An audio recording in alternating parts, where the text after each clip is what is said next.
नमस्कार, आदाब, सत श्री अकाल। मैं हूं सुरेंद्र कुमार और आप देख रहे हैं टीवी-19 आपकी आवाज। मोदी सरकार में हुआ है फर्जीवाड़ा, घोटाला या कहें महाघोटाला, और इसका खुलासा मल्लिकार्जुन खड़गे, राहुल गांधी या विपक्ष के किसी नेता ने नहीं किया है, बल्कि इसका खुलासा किया है भारत के नियंत्रक और महालेखा परीक्षक यानी कैग ने। दरअसल कैग ने 8 अगस्त को संसद में अपनी एक रिपोर्ट पेश की, जिसमें उसमें मोदी सरकार में आयुष्मान भारत, प्रधानमंत्री जन आरोग्य योजना में शामिल हुए फर्जीवाड़ा का खुलासा किया।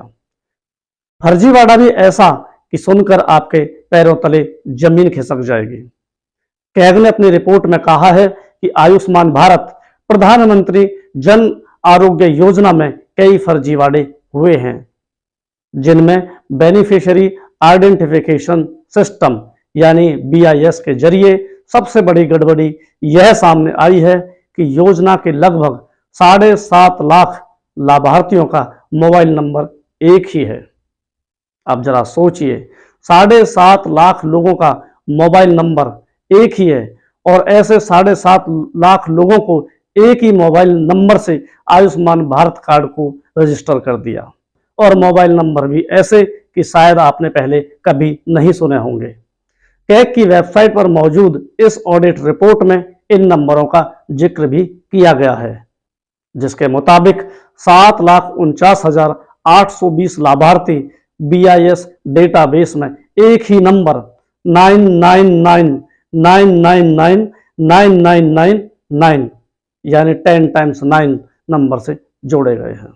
इसके अलावा 1,39,000 लाभार्थी 888888888 यानी कि 10 times 8 नंबर से जुड़े थे, और 96,046 लोग 900000000 यानी कि 9 और 9 times 0 से जुड़े हुए थे।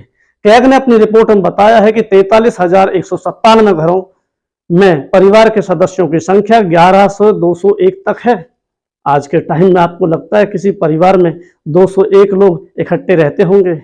वो भी 1-2 परिवार नहीं, बल्कि इस रिपोर्ट में हजारों परिवारों का जिक्र किया गया है, जिसके सदस्यों की संख्या 11 से लेकर 201 तक है। एक परिवार में इतने सदस्यों का होना न केवल रजिस्ट्रेशन प्रोसेस के दौरान वेरिफिकेशन में फर्जीवाड़े को दिखाता है, बल्कि इस बात की संभावना भी है कि लाभार्थी इस योजना में परिवार की परिभाषा स्पष्ट न होने का फायदा उठा रहे हैं।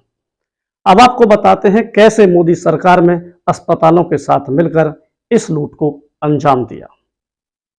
रिपोर्ट में बताया गया है कि एक मरीज एक ही समय में एक से ज्यादा यानी उसे एक साथ कई अस्पतालों में एडमिट दिखाया है, और उसके इलाज के नाम पर फर्जी बिल बनाकर बीमा कंपनियों के साथ देश के खजाने को जमकर लूटा है।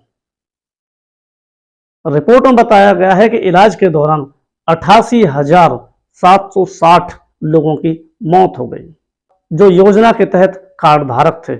लेकिन हैरानी की बात यह है कि इन मरीजों की कुल संख्या जिसका भुगतान किया गया वो 2,14,929 थे, यानी कि मृत्यु के बाद भी उनका इलाज चलता रहा और मौत होने के बाद भी इनका पैसा बीमा कंपनियों को भुगतान किया गया,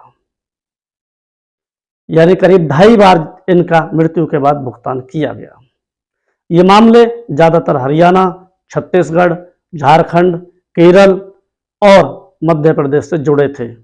36 मामले ऐसे थे जिनमें आधार नंबरों पर 2 रजिस्ट्रेशन किए गए। वहीं तमिलनाडु में केवल 7 नंबरों पर 4,761 रजिस्ट्रेशन किए गए थे। और आगे सुनिए, असम और झारखंड में 13 अस्पतालों पर भ्रष्टाचार की शिकायत थी, लेकिन इन पर कोई एक्शन नहीं लिया गया। 37,903 शिकायतों में से केवल 3,718 शिकायतों का निवारण किया गया 15 दिन के अंदर, और 33,100 शिकायतों के निपटारे में देरी हुई, जबकि 1,085 शिकायतें वेटिंग में थी। पश्चिम बंगाल जनवरी 2019 में प्रधानमंत्री जन आरोग्य योजना से हट गया था, लेकिन राज्य सरकार ने नेशनल हेल्थ अथॉरिटी को 31 करोड़ 28 लाख की राशि वापस नहीं की। अब इतने बड़े फर्जीवाड़े के बाद नेशनल हेल्थ अथॉरिटी ने कहा है कि वह 15 से ज्यादा सदस्यों वाले किसी भी लाभार्थी परिवार के केस में ऐड मेंबर ऑप्शन को डिसेबल करने के लिए सिस्टम डेवलप कर रहा है। कैग की रिपोर्ट के मुताबिक 7 करोड़ 87 लाख लाभार्थी परिवार इस योजना में रजिस्टर थे, जो नवंबर 2022 के टारगेट 10 करोड़ 74 लाख का 73% है। बाद में सरकार ने इस लक्ष्य को बढ़ाकर 12 करोड़ कर दिया। प्रधानमंत्री जन आरोग्य योजना का सबसे ज्यादा फायदा 6 राज्यों के सरकारी पेंशनधारियों ने उठाया। इनमें हरियाणा, चंडीगढ़, हिमाचल प्रदेश, कर्नाटक, महाराष्ट्र और तमिलनाडु में बड़ी संख्या में पेंशन भोगी शामिल थे। वास्तव में जिन गरीब लोगों के लिए यह योजना बनी थी, उनको तो इसका लाभ मिला ही नहीं, जबकि सारी मलाई तो पेंशन भोगी खा रहे थे। अकेले तमिलनाडु सरकार ने पेंशन भोगी डाटाबेस की इस योजना के डेटाबेस की तुलना करने पर पता चला कि 1,07,040 पेंशन भोगियों ने इस योजना का लाभ उठाया। इन लोगों के लिए राज्य सरकार के स्वास्थ्य विभाग ने बीमा कंपनियों में 22 करोड़ 44 लाख रुपए का भुगतान किया। ऑडिट में पता चला कि अयोग्य लोगों को हटाने में देरी के चलते बीमा प्रीमियम का भुगतान हुआ था। सोचिए, देश में इतना बड़ा फर्जीवाड़ा हो गया और हमारा नेशनल मीडिया मूक दर्शक बना रहा। देश में इतना बड़ा फर्जीवाड़ा होने पर भी किसी नेशनल न्यूज चैनल्स पर कोई खबर नहीं चलाई। अब भी आप कहेंगे कि मीडिया अपनी जिम्मेदारी ठीक से निभा रहा है या मोदी सरकार के घोटालों पर पर्दा डाल रहा है। अगर यह फर्जीवाड़ा कांग्रेस के समय में हुआ होता तो अब तक बड़े बड़े मीडिया हाउस के बड़े बड़े पत्रकार चिल्ला चिल्ला कर प्रधानमंत्री से इस्तीफे की मांग कर रहे होते। दिन रात न्यूज चैनलों पर बड़े बड़े बुलेटिन चल रहे होते और संसद के दोनों सदनों में हंगामा मच रहा होता। लेकिन अब क्योंकि ये घोटाला मोदी सरकार के समय में हुआ है तो सबके मुंह पर ताला लगा हुआ है। याद कीजिए वो वक्त जब यूपीए की सरकार थी और तब हर दिन संसद में हंगामा हो जाया करता था, जिसका मुख्य कारण था कैग की रिपोर्ट। और एक आज का दिन है जब कैग जैसी संस्थाओं को पंगु बना दिया गया है। ये बात इंडियन एक्सप्रेस समूह के द्वारा की गई एक आरटीआई से प्राप्त जवाब के हवाले से सामने आई है। इस रिपोर्ट के अनुसार केंद्र सरकार के मंत्रालयों, विभागों और संबंधित कैग रिपोर्टों की संख्या 2015 में 55 से घटकर 2020 में केवल 14 हो गई, जो सीधे सीधे तौर पर लगभग 75% गिरावट का संकेत देता है।